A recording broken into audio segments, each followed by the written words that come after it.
بسم اللہ الرحمن الرحیم۔ اسلامک جرنی ود رضوان میں خوش آمدید۔ غزوہ احد میں کفار کا مسلمانوں پر حاوی ہونا اور اس کے بعد ابو سفیان کا مسلمانوں کو کھلا چیلنج کرنا کہ یہ بدر کے دن کا بدلہ ہے اور بہت جلد ہم ایک بار پھر حملہ آور ہوں گے، تو وہ اپنے غرور و تکبر کے نشے میں جا کر اہل مکہ کو اور اس سے منسلک دیگر قبائل کو مدینہ پر حملے کے لیے اکسانے لگا۔ اسی طرح مدینہ کے وہ یہودی جنہیں رسول دو عالم صلی اللہ علیہ وسلم نے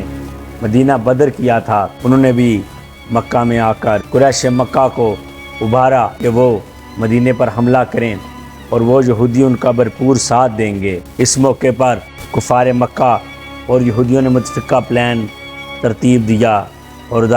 دارالندوہ کے اندر بیٹھ کر اس بات کو ڈسکس کیا۔ اس موقع پر جو یہودیوں کا قافلہ اہل مکہ آیا ہوا تھا اور مکہ میں آ کر قریش مکہ کے ساتھ اس معاہدے پر گفت و شنید کر رہا تھا، ان سب کو لے کے ابو سفیان نے کعبے کی دیوار کے ساتھ ٹیک لگائی اور ان سے عہد لیا کہ ہم سب معاذ اللہ رسول اللہ صلی اللہ علیہ وسلم کو اور ان کے حواریوں کو ختم کر کے ہی دم لیں گے۔ اس موقع پر جب وہ تمام اہل عرب سے ایک عظیم الشان لشکر جمع کر رہا تھا، دوسری طرف حضور دو عالم صلی اللہ علیہ وسلم صحابہ اکرام کے ساتھ مشاورت فرما رہے تھے کہ کس طرح اس لشکر سے نپٹا جائے۔ اس وقت وہاں پر ایک فوراً صحابی موجود تھے جو کہ فارس سے تھے، حضرت سلیمان فارسی رضی اللہ تعالیٰ عنہ۔ جناب سلیمان فارسی رضی اللہ تعالیٰ عنہ نے حضور دو عالم صلی اللہ علیہ وسلم کی بارگاہ جناب میں یہ عرض کی کہ یا رسول اللہ صلی اللہ علیہ وسلم، جب ہم پر کوئی بڑا لشکر حاوی ہوتا تھا اور حملہ کرتا تھا تو ہم اہل فارس وہاں پر خندق کھود لیا کرتے تھے، اور خندق کھودنے کے بعد وہ دشمن اس خندق سے پار نہیں آ سکتا تھا اور ہم اس پر تیر برساتے اور وہ دشمن خود بخود پیچھے ہٹ جاتا۔ صحابہ اکرام کو اور حضور دو عالم صلی اللہ علیہ وسلم کو یہ تجویز بہت ہی زیادہ پسند آئی۔ اب یہاں قابل غور ایک بات ہے کہ وہ خندق کوئی چھوٹی سی نہ تھی، کیونکہ مدینہ تین اطراف سے پہاڑوں، مکانات اور باغات کی وجہ سے محفوظ تھا۔ صرف ایک ایسی سائٹ تھی جس سے مسلمانوں پر اٹیک ہو سکتا تھا، وہ شمال کی جانب تھی۔ تو حضرت سلیمان فارسی نے جب یہ تجویز پیش کی تو رسول دو عالم صلی اللہ علیہ وسلم نے صحابہ کے ساتھ بیٹھ کر وہاں ڈسکشن کی اور معاملہ طے پایا۔ لیکن یہ اس طرح تھا جس طرح کے بہت بڑے میدان میں جا کر خندق کھودنا۔ حضور دو عالم صلی اللہ علیہ وسلم اور صحابہ اکرام فاقہ کشی کی حالت میں خندق کھودنے میں مصروف رہے۔ ہر صحابی اپنی ہمت سے بڑھ کر اس کار خیر میں حصہ ڈال رہا تھا، ہر صحابی اپنی ہمت سے بڑھ کر خندق کھودنے میں مدد کر رہا تھا۔ اسی وقت حضرت جابر رضی اللہ تعالیٰ عنہ بیان فرماتے ہیں کہ خندق کھودتے وقت ناگہاں ایک ایسی چٹان نمودار ہو گئی جو کسی سے بھی ٹوٹ نہیں رہی تھی، حتیٰ کہ حضرت سلیمان فارسی اس پر اپنے کدال سے ضرب لگاتے مگر وہ ٹوٹتی نہ، جس پر حضور دو عالم صلی اللہ علیہ وسلم خود تشریف فرما ہوئے اور آپ نے 3 دفعہ اس پر ضرب لگائی اور وہ ریزہ ریزہ ہو گئی۔ جب پہلی دفعہ لگائی تو آپ نے کہا کہ یمن میرا ہے، جب دوسری دفعہ لگائی تو آپ نے فرمایا ایران میری حکومت میں ہے، میں اس کے سفید محل دیکھ رہا ہوں۔ جب آپ نے تیسری مرتبہ اس پر ضرب لگائی تو آپ نے فرمایا کہ شام و مغرب کی فتح مجھے حاصل ہوگی اور میں وہاں کے سرخ محل دیکھ رہا ہوں، میں قربان جاؤں۔ حضور دو عالم صلی اللہ علیہ وسلم نے اپنے جانثار صحابہ کو خوشخبری سنائی کہ بہت جلد کیسر و کسریٰ کے محلات ہمارے قبضے میں ہوں گے۔ اس وقت وہاں پر موجود منافقین کہنے لگے کہ مسلمانوں کے پاس کھانے کو تو کچھ ہے نہیں اور یہ ہمیں خواب کیسر و کسریٰ کے محلوں کے دکھا رہے ہیں، لیکن میں قربان جاؤں صحابہ اکرام پر کہ جنہیں اپنے نبی دو عالم پر پورا یقین تھا، وہ خوشی سے سرشار ہوئے۔ ایک اور روایت میں آتا ہے کہ آپ نے مدائن کسریٰ و مدائن کیسر و مدائن حبشہ کی فتوحات کا اعلان فرمایا۔ مسلمان بہت زیادہ بھوکے تھے۔ اس موقع پر میں ایک واقعہ عرض کرتا چلوں کہ حضرت جابر رضی اللہ تعالیٰ عنہ فرماتے ہیں کہ فاقوں سے شکم اقدس پر پتھر باندھا ہوا دیکھ کر میرا دل بھر آیا، چنانچہ میں حضور دو عالم صلی اللہ علیہ وسلم سے اجازت لے کر اپنے گھر آیا اور بیوی سے کہا میں نے نبی علیہ السلام کو اس قدر شدید بھوک کی حالت میں دیکھا ہے کہ مجھ کو صبر کی تاب نہ رہی کہ گھر میں کچھ کھانا ہے۔ بیوی نے کہا کہ گھر میں ایک سا جو کہ سوا کچھ نہیں ہے، میں نے تم سے اس جلدی میں پیس کر گوندھ لیا اور آٹا گوندھ کر اپنے گھر کا پلا ہوا ایک بکری کا بچہ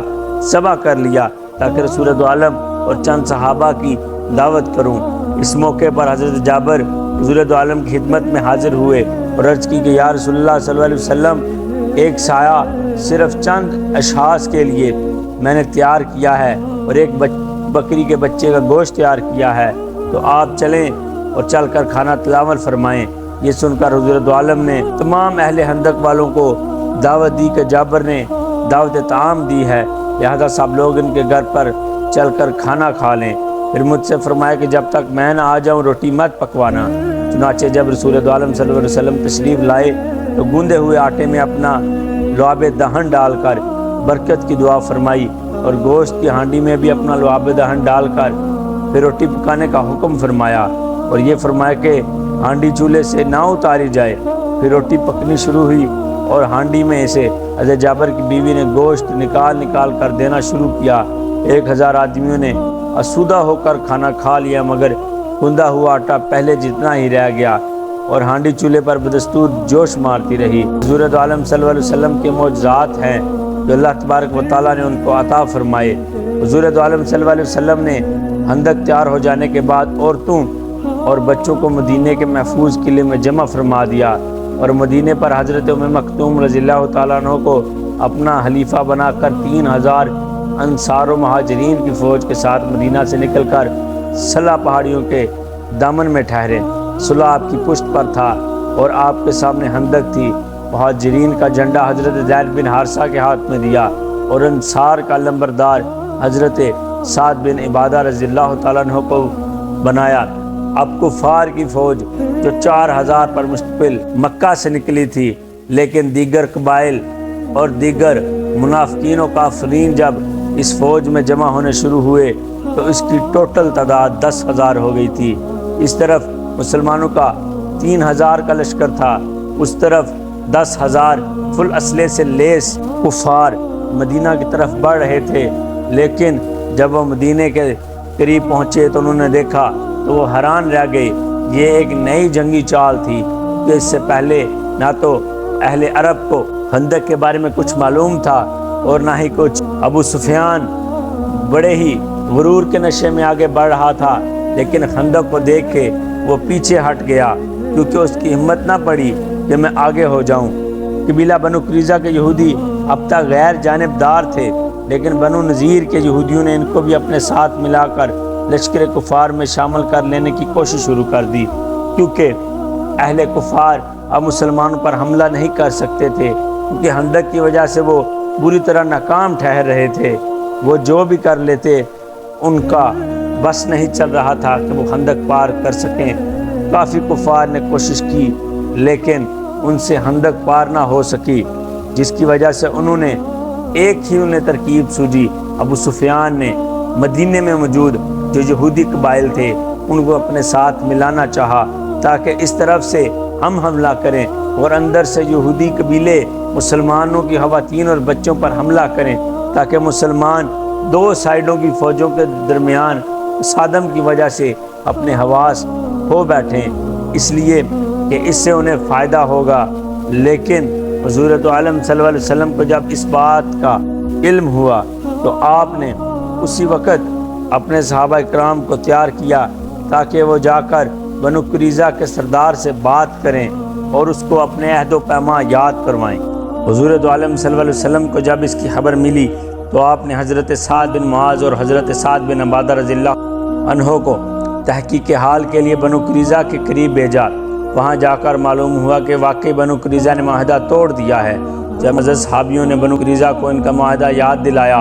یہودیوں نے بے انتہا بے مروت اور بے حیائی کے ساتھ یہاں تک کہہ دیا کہ ہم کچھ نہیں جانتے کہ محمد صلی اللہ علیہ وسلم کون ہیں اور تم کس معاہدے کی بات کر رہے ہو، ہمارا کوئی معاہدہ نہیں ہوا۔ یہ سن کر دونوں حضرات واپس آ گئے اور صورتحال سے حضور دو عالم صلی اللہ علیہ وسلم کو مطلع کیا۔ اب یہاں پر ایک بہت ہی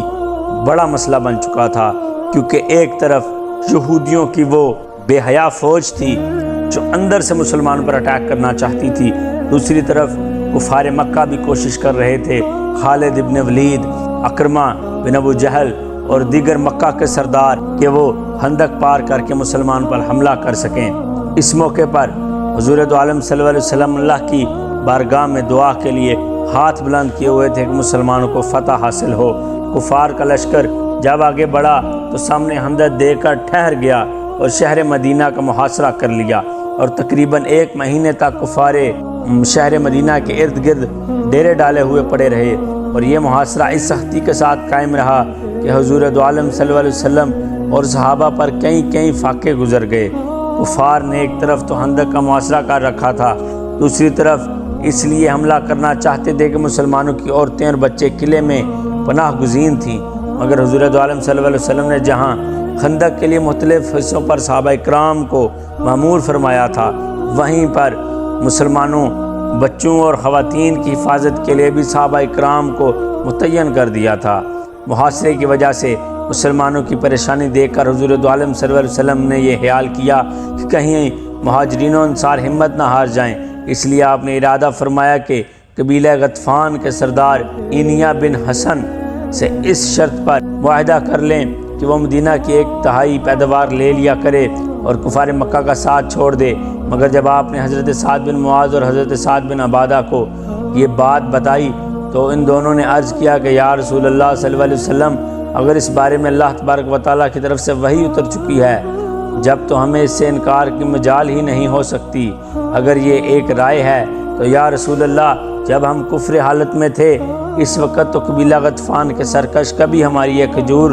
نہ لے سکے، اور اب جب کہ اللہ نے ہمیں لوگوں کو اسلام اور آپ کی غلامی کی عزت سے نوازا ہے تو بھلا کیوں کر ممکن ہے کہ ہم اپنا مال ان کافروں کو دے دیں؟ ہم ان کفار کو کھجور کا انبار نہیں بلکہ نیزے اور تلواروں کی مار دیں گے۔ یہ سن کر حضور دو عالم خوش ہو گئے اور آپ کو پورا اطمینان ہو گیا۔ خندق کی وجہ سے دست بدست لڑائی نہیں ہو سکتی تھی۔ کفار حیران تھے کہ خندق کو پار کیوں نہیں کر سکتے، مگر دونوں طرف سے روزانہ برابر تیر اور پتھر چلتے رہے۔ آخر کار ایک روز عمر بن عبد ودود، اکرمہ بن ابو جہل، دہب و زرار بن الخطاب وغیرہ کفار کے چند بہادروں نے بنو کنانہ سے کہا کہ اٹھو، آج مسلمانوں سے جنگ کر کے ثابت کریں کہ کون شاہ سوار ہے۔ چنانچہ یہ سب خندق کے پاس آئے اور ایک ایسی جگہ سے جہاں خندق کی چڑائی کچھ کم تھی گھوڑے کو کدا کر خندق کو پار کر لیا۔ اب جب عمر بن عبد ودود آگے بڑھا تو اس نے بڑے ہی متکبرانہ الفاظ میں کہا کہ کوئی ہے جو میرے مقابلے میں سامنے آئے تو میں قربان جاؤں۔ مولا کائنات حضرت علی رضی اللہ تعالیٰ عنہ آپ آگے بڑھے تو حضور دو عالم صلی اللہ علیہ وسلم نے ارشاد فرمایا کہ علی، یہ عمر بن عبد ودود ہے۔ حضرت علی نے عرض کیا کہ یا رسول اللہ، میں جانتا ہوں کہ یہ عمر بن عبد ودود ہے، لیکن میں اس سے لڑوں گا۔ یہ سن کر حضور دو عالم صلی اللہ علیہ وسلم نے اپنی خاص تلوار ذوالفقار اپنے دست مبارک سے حیدر کرار کے مقدس ہاتھ میں دے دی اور اپنے مبارک ہاتھوں سے ان کے سر پر امامہ باندھا اور دعا فرمائی کہ یا اللہ تو علی کی مدد فرما۔ حضرت اسد اللہ علی بن ابی طالب رضی اللہ تعالیٰ عنہ مجاہدانہ شان سے اس کے سامنے کھڑے ہوئے اور دونوں میں اس طرح مکالمہ شروع ہوا کہ حضرت علی نے پہلے اس کو اسلام کی دعوت دی کہ میں تجھے ایک اللہ کی عبادت کی طرف بلاتا ہوں، تو عبد ودود کہنے لگا کہ ایسا نہیں ہو سکتا۔ تو پھر حضرت علی نے فرمایا کہ تم مجھ سے جنگ کر۔ تو اس نے کہا بھتیجے، میں نہیں چاہتا کہ میرے ہاتھ تیرے خون سے رنگے جائیں۔ تو حضرت علی فرمانے لگے لیکن میں تو چاہتا ہوں کہ میں تیرا خون بہاؤں۔ عمر عبد ودود یہ جواب سن کر بہت ہی زیادہ جل بن گیا اور آگے بڑھا اور آگے بڑھ کر مولا علی پر اپنی تلوار کھینچی۔ حضرت علی نے بھرپور بہادری کے ساتھ اپنا ڈیفنس کیا۔ پھر عمر ودود نے پھر آپ پر تلوار بازی کی۔ حضرت علی کی پیٹھ پر زخم آیا، لیکن پھر حضرت علی بھرپور انداز میں خدا کے شیر نے دھاڑا اور عمر ودود کو قتل کر کے رکھ دیا، جس پر صحابہ اکرام کے درمیان میں نعرے تکبیر بلند ہوا۔ حضور دو عالم صلی اللہ علیہ وسلم کو پتہ چل گیا کہ اب عمر ودود مر چکا ہے۔ حضور دو عالم صلی اللہ علیہ وسلم نے مسرت فرمائی۔ اس گمسان کی لڑائی میں حضور دو عالم صلی اللہ علیہ وسلم کی نماز عصر قضا ہو گئی تھی۔ بخاری شریف کی روایت ہے کہ حضرت عمر رضی اللہ تعالیٰ عنہ جنگ خندق کے دن سورج غروب ہونے کے بعد کفار کو برا بلا کہتے ہوئے بارگاہ رسالت میں حاضر ہوئے اور عرض کیا، یا رسول اللہ صلی اللہ علیہ وسلم، میں نماز عصر نہیں پڑھ سکا۔ تو حضور دو عالم صلی اللہ علیہ وسلم نے ارشاد فرمایا کہ میں نے بھی ابھی تک نماز عصر نہیں پڑھی۔ پھر آپ نے وادی بطحان میں سورج غروب ہو جانے کے بعد نماز عصر پڑھی، پھر اس کے بعد نماز مغرب ادا فرمائی اور کفار کے حق میں دعا مانگی، اے اللہ ان مشرکوں کے گھروں اور ان قبر والوں کو آگ سے بھر دے، ان لوگوں نے ہم کو نماز وسطیٰ سے روک دیا یہاں تک کہ سورج غروب ہو گیا۔ حضور دو عالم صلی اللہ علیہ وسلم نے جنگ خندق کے موقع پر جب کفار مدینہ کا محاصرہ کیے ہوئے تھے اور کسی کے لیے شہر سے باہر نکلنا دشوار تھا، 3 مرتبہ ارشاد فرمایا کہ کون ہے جو کفار قوم کی خبر لائے۔ 3 مرتبہ حضرت زبیر بن العوام نے جو حضور دو عالم صلی اللہ علیہ وسلم کی پھوپھی حضرت صفیہ کے فرزند ہیں، یہ کہا، یا رسول اللہ میں جاتا ہوں، میں خبر لے کے آتا ہوں۔ حضرت زبیر کی اس جانساری سے خوش ہو کر تاجدار مدینہ تاجدار دو عالم صلی اللہ علیہ وسلم نے فرمایا کہ ہر نبی کے لیے حواری ہوتے ہیں اور میرا حواری زبیر ہے۔ اس طرح حضرت زبیر کو بارگاہ رسالت سے حواری کا خطاب ملا جو کسی دوسرے صحابی کو نہیں ملا۔ اس جنگ میں جہاں مسلمانوں کا جانی نقصان بہت ہی کم ہوا، کل 6 مسلمان شہادت سے سرفراز ہوئے، مگر انصار کا سب سے بڑا بازو ٹوٹ گیا، یعنی حضرت سعد بن معاذ رضی اللہ تعالیٰ عنہ جو قبیلہ اوس کے سردار اعظم تھے، اس جنگ میں ایک تیر سے زخمی ہو گئے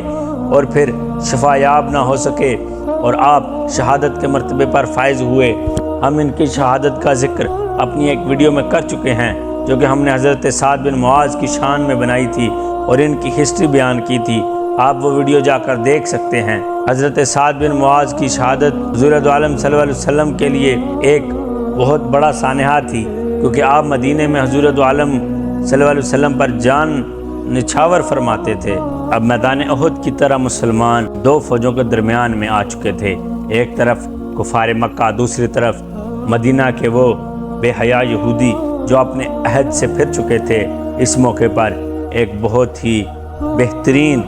اور چھپے ہوئے مسلمان صحابی حضرت نعیم بن مسعود آپ تشریف لائے، جو قبیلہ غطفان کے بہت ہی معزز سردار تھے، اور قریش و یہود دونوں کو ان کی ذات پر پورا اعتماد تھا۔ یہ مسلمان ہو چکے تھے لیکن کفار کو ان کے اسلام کا علم نہ تھا۔ حضور دو عالم صلی اللہ علیہ وسلم کی بارگاہ میں حاضر ہوئے اور آپ علیہ السلام کو بتایا کہ میں مسلمان ہو چکا ہوں۔ حضور دو عالم صلی اللہ علیہ وسلم سے کہا کہ میں کچھ ایسا کرتا ہوں جس سے ان دونوں کے درمیان پھوٹ پڑ جائے۔ اب یہ یہودیوں کے پاس گئے اور وہاں جا کر ان کو یہ کہا کہ کیا تم پاگل ہو گئے ہو؟ کفار تو پہلے ہی قریش کے کفار تو پہلے ہی کسی کے نہیں بنتے، تم لوگوں نے تو یہیں رہنا ہے، جبکہ وہ تو صرف یہاں پہ جنگ کے لیے آئے ہیں، اگر جیت گئے تو ٹھیک، اگر ہار گئے تو واپس چلے جائیں گے۔ تم نے محمد اور ان کے اصحاب کے ساتھ رہنا ہے، ایک بار سوچ لو، کہیں یہ نہ ہو کہ وہ تو چلے جائیں، پھر تم ان کا مقابلہ کیسے کرو گے؟ اس لیے بہتر ہے کہ تم ان کے بڑے ان سے مانگ لو تاکہ تمہارے پاس ضمانت کے طور پر رہیں۔ دوسری طرف جب وہ کفار مکہ کے پاس آئے تو انہوں نے آ کر کہا کہ یہودیوں کی باتوں میں تم کیسے آ گئے، کہ وہ تو محمد اور ان کے اصحاب کے ساتھ ملے ہوئے ہیں، وہ تو تمہارے بڑوں کو اپنے پاس رکھ کر قتل کروانا چاہتے ہیں تاکہ محمد اور ان کے اصحاب کو ان پر یقین آ جائے۔ جب یہ بات ہوئی اور کفار مکہ کا وفد یہودیوں کے پاس پہنچا تو انہوں نے ان سے ان کے بڑوں کا مطالبہ کیا، تو ان کو یہ بات سمجھ آئی کہ واقعی نعیم بن مسعود ٹھیک کہہ رہے ہیں، اور نعیم بن مسعود نے ایک ایسی چال چلی جس سے یہود اور قریش دونوں میں تفرقہ پڑ گیا اور دونوں کا ایک دوسرے سے اعتبار اٹھ گیا۔ ابو سفیان شدید سردی کے موسم، طویل محاصرہ فوج کا راشن ختم ہو جانے سے حیران و پریشان تھا۔ جب اس کو یہ پتہ چلا کہ یہودیوں نے بھی ہمارا ساتھ چھوڑ دیا ہے تو اس کا حوصلہ پست ہو گیا، اور وہ پھر ناگہاں کفار کے لشکر پر قہر و قہار و غضب بار کی ایسی مار پڑی کہ اچانک مشرق کی جانب سے ایسی طوفان خیز آندھی آئی کہ دیگیں چولہوں پر سے الٹ پلٹ گئیں، خیمے اکھڑ گئے، کہیں کفار تو اس ریت کے نیچے دب کر مر گئے۔ کفار پر ایسی وحشت طاری ہوئی کہ انہیں راہ فرار اختیار کرنے کے سوا کوئی چارہ ہی نہ نظر آیا۔ یہی وہ عظیم آندھی تھی جس کا ذکر خداوند قدس نے قرآن میں اس طرح بیان فرمایا، اے ایمان والو، خدا کی اس نعمت کو یاد کرو جب تم پر فوجیں آ پڑیں تو ہم نے ان پر آندھی بھیج دی اور ایسی فوجیں بھیجی جو تمہیں نظر نہیں آتی تھیں، اور اللہ تمہارے کاموں کو دیکھنے والا ہے۔ ابو سفیان نے اپنی فوج میں اعلان کرا دیا کہ راشن ختم ہو چکا ہے، موسم انتہائی خراب ہے، یہودیوں نے ہمارا ساتھ چھوڑ دیا ہے، لہذا اب محاصرہ بیکار ہے۔ یہ کہہ کر کوچ کا نکارہ بجانے کا حکم دیا اور باغ نکلا۔ قبیلہ غطفان کا لشکر بھی چل دیا۔ بنو قریظہ بھی محاصرہ چھوڑ کر اپنے قلعوں میں چلے آئے، اور ان لوگوں کے باغ جانے سے مدینے کا مطلع کفار کے گرد غبار سے بالکل صاف ہو گیا۔ اب حضور دو عالم صلی اللہ علیہ وسلم نے جب دیکھا کہ کفار مکہ واپسی کا رستہ لے چکے ہیں تو آپ نے اس وقت سب سے ضروری ایک ہی کام سمجھا، اور وہ تھا مدینے میں موجود یہودیوں کا خاتمہ۔ حضور دو عالم صلی اللہ علیہ وسلم جنگ خندق سے فارغ ہو کر اپنے مکان میں تشریف لائے